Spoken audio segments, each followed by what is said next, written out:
The world's gonna die. I can feel it coming.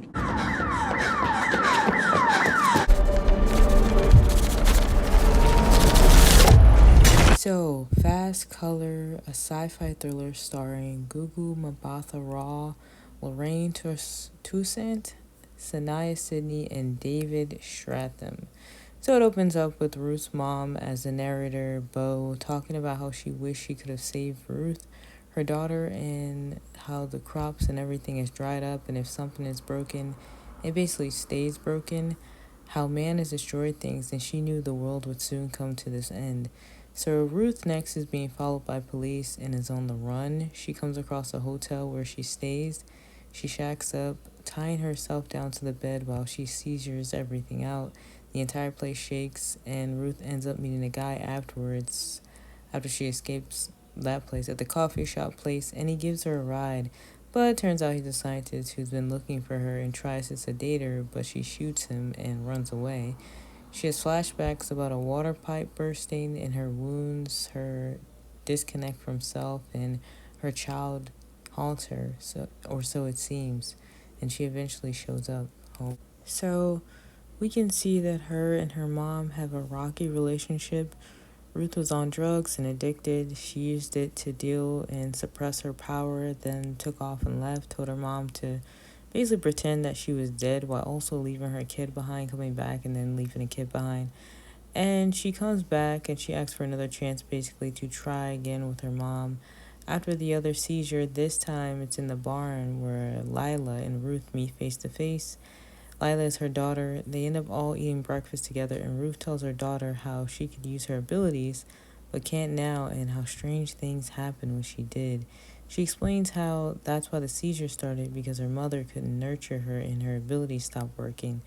She shows Ruth what she can do by taking apart the bowl and seeing the colors. Ruth asks, what do they look like? Because she's never seen them.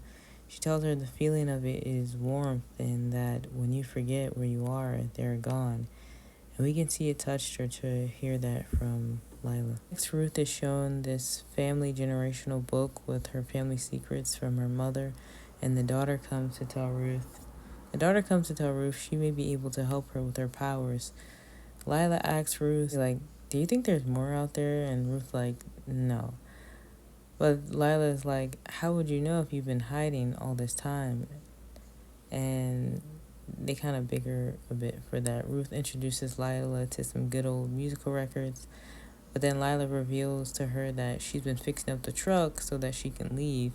And Ruth tells her that not to be in such a hurry. And she's like, but what if there's more out there? I want to see others like us. Next, Bo ends up meeting with her ex, who is Ruth's dad and Lila's granddad.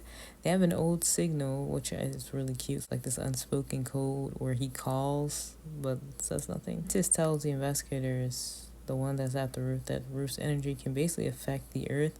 I do wish that part had more detail to the story, or the writing of the character, to be honest. Like, tells more of what she can actually do, perhaps. But then I thought that's probably all the scientist knows, because he's never really gotten a chance to be around her, be close to her, because she's been on the run. Because we don't really get to see the true potential of her power either, to be honest. So Bo shares the story with Ruth and tells her, we're just all doing the same thing over and over, basically, and hoping that someone gets it right. Ruth says she doesn't want to mess things up this time, and the grandpa shows up and tells Ruth and Bo people are after her, and that they basically know everything about Ruth. Not everything, but they know. Lila finds out the sheriff is her grandfather. Ruth takes off again, and Lila is upset after Ruth tells her there's nothing out there. It's just a horrible place full of horrible people. This movie has such a great soundtrack and baseline for the story. Very, as they say, authentic is the word.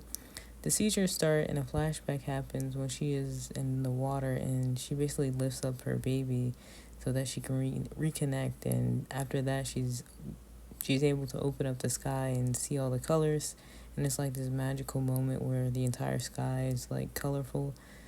She tells her mom she's in control now, and how she couldn't remember her daughter's face, but now she isn't afraid, not anymore.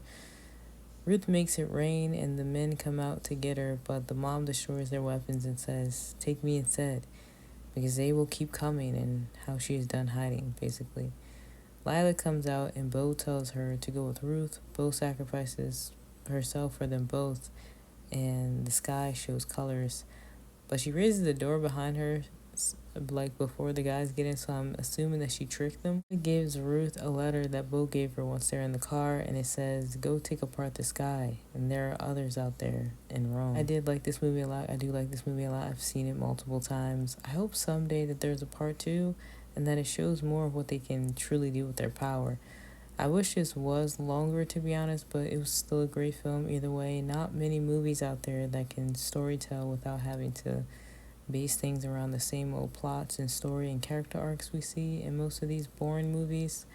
And they didn't have to do like false performances or the superhero arc or involve numerous acts of violence or over the top graphics or action sequences to make it good. This film can stand on its own through the test of times without enhancements, and this is what makes it great to me.